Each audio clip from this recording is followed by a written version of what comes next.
LeBron James moving to the Los Angeles Lakers was one of the all-time biggest free agency signings.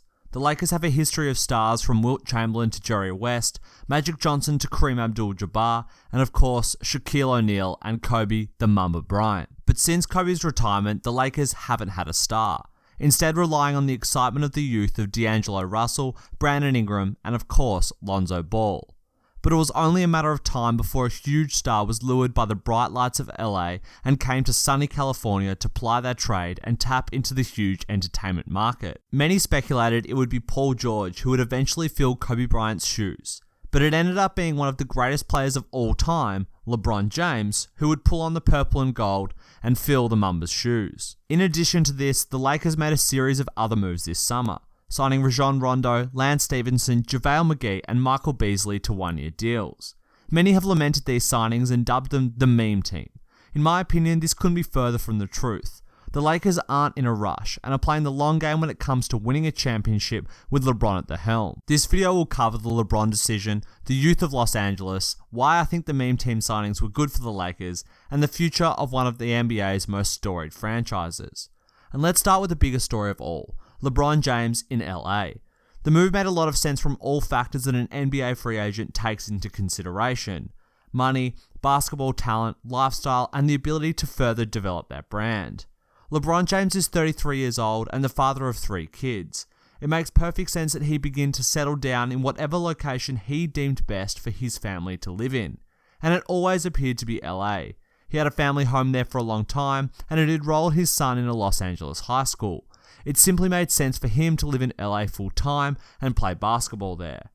But it didn't just make sense from a personal point of view, it made sense from a basketball perspective as well. The Lakers have a bevy of young talent which includes Lonzo Ball, Brandon Ingram, and Kyle Kuzma.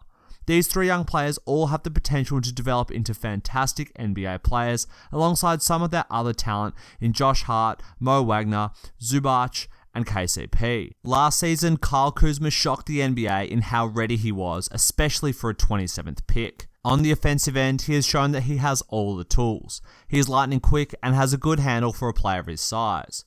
Kuzma has also mastered the spin move and uses it with devastation to trap defenders behind him so that he can finish with either hand off of the glass. He also has a hook shot with both hands that he can rise up for when given the tiniest bit of separation in the paint.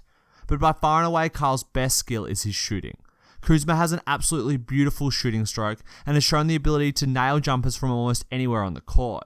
The 3-point shooting will be the most important part of this, as LeBron will need shooters around him to be as efficient as possible in the court on LA. Brandon Ingram has also begun to show signs of being a decent 3-point shooter and will need to continue his development in this area to be as efficient as possible next to LeBron. Ingram really impressed me last season with his ball handling ability and passing, especially when he was the lead point guard while Lonzo Ball recovered from injury. He also showed a mean mid-range game, rising up for open and contested jumpers from all over the court.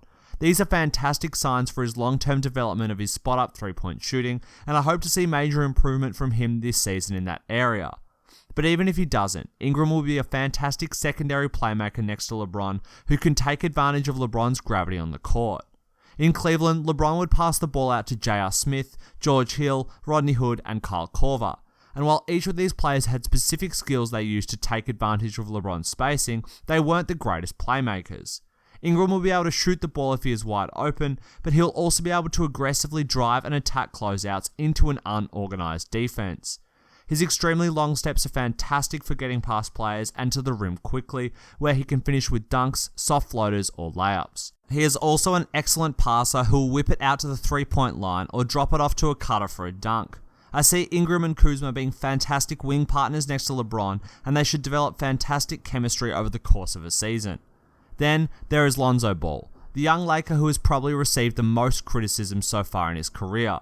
However, I still think Lonzo is already a good player who has the potential to develop into a great one. Critics point to his weird shooting form, but the stats say it isn't entirely broken. He only shot 30% from 3 over the course of a season, but in December before his injury and after he adjusted a little bit to the NBA, he actually shot 38%. I think the potential is there. Plus, his shooting should only get better as he adapts to the NBA more and benefits from the additional spacing that LeBron James creates. And Lonzo is a good defender, a good rebounder for his size, and his passing ability is off the charts. He'll execute swing passes, hit LeBron in great positions, and him running pick and roll with LeBron himself could be very interesting for this team. But where Ball truly fits as a point guard next to LeBron is his willingness to pass. A lot of point guards are great passers, but they want to be the one to execute the play and make the pass that leads to the basket or shoot and score themselves. Lonzo will throw the ball as soon as a teammate is in a better position than he is. In the half court, he willingly gave the ball to Kuzma, Ingram, and any other player in the post to allow them to go to work last season. Most point guards have a high usage rate and tend to dominate time with ball in hand. This is not what you want with LeBron on the court. You want the ball in LeBron's hands himself.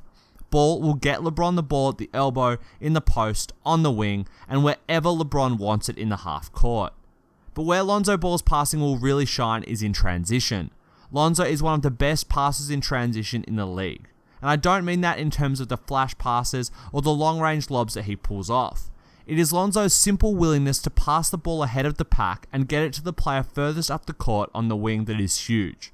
Defenses will naturally focus on the player with the ball in transition, and players running up alongside the wings can often find themselves with a lot of space. LeBron is one of the best transition players in the league, and we saw this in full flight in Miami when he ran out alongside Dwayne Wade. This young Lakers core will be incredible in transition alongside LeBron, as Kuzma, LeBron, and Ingram fill the lanes with Lonzo Ball feeding them the ball. But this will not be the starting lineup of this team. Kuzma will likely start off the bench and allow one of Josh Hart or KCP to fill the two guard to shoot threes and play defense.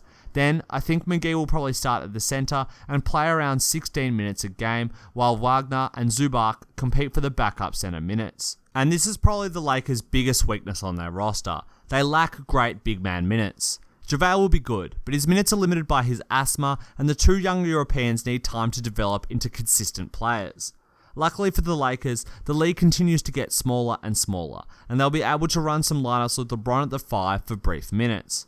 Now this isn't ideal, and I don't think LeBron will like playing center, so the Lakers will have to hope that one of Wagner or Zubac really take a leap this season into a great player. If not, they may look to pick up a decent center via trade. But the starting lineup of Lonzo Ball, Josh Hart, Brandon Ingram, LeBron, and McGee is a good one, and only includes one of the meme team acquisitions, and this is why these signings are good, if not great.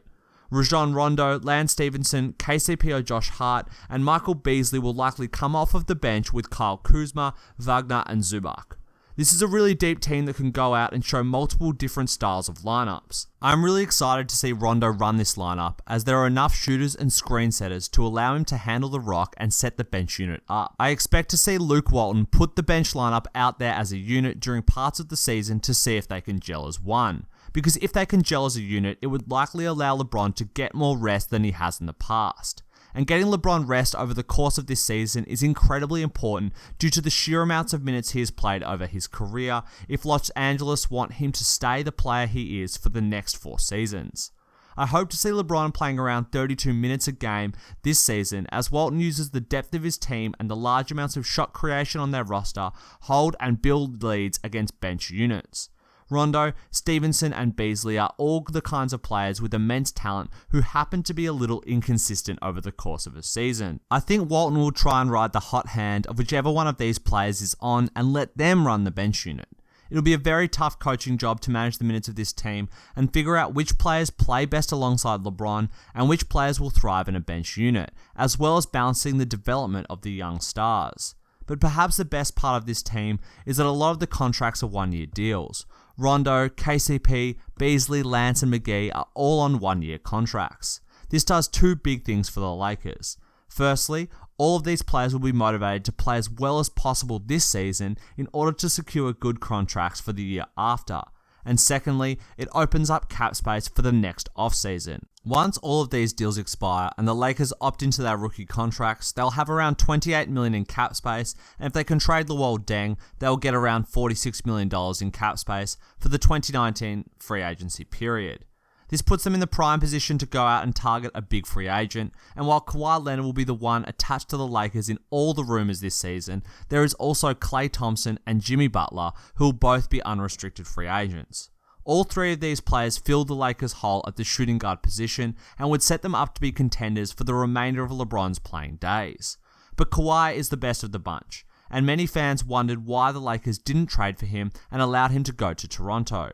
I think the Lakers saw what happened when New York traded a large amount of talent to Denver for Carmelo.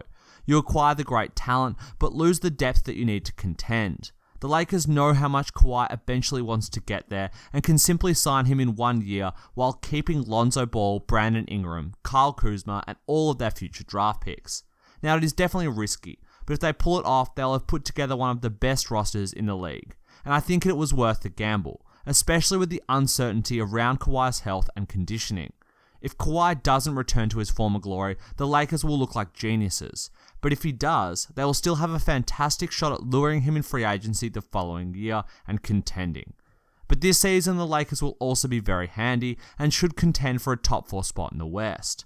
While I don't think they have the experience or firepower to beat the Warriors, you can never rule a LeBron James team out, and this is the best team he has played with since the 2016 championship run. And this is another reason why the Lakers would have held out on trading for Kawhi. Next season, Klay Thompson and Draymond Green could leave the Warriors, as well as Kevin Durant, and would open up the Western Conference for another team to make a run at the championship. So expect the meme team to fulfill Lakers fan dreams and bring them back to the playoffs. There'll undoubtedly be fantastic highlights and mistakes, as the roster is stacked with players who are known for taking risks and making highlight plays. It will be a fun and successful season in Los Angeles, but the future is brighter, and one of Kawhi Leonard, Jimmy Butler, or Klay Thompson joining the Lakers should set them up to be contenders for a few years to come. Thanks for watching, guys. I hope you enjoyed the video, and if you did, be sure to leave a like and subscribe for more NBA videos in the future. And let me know in the comments what you think of LeBron and this Lakers squad.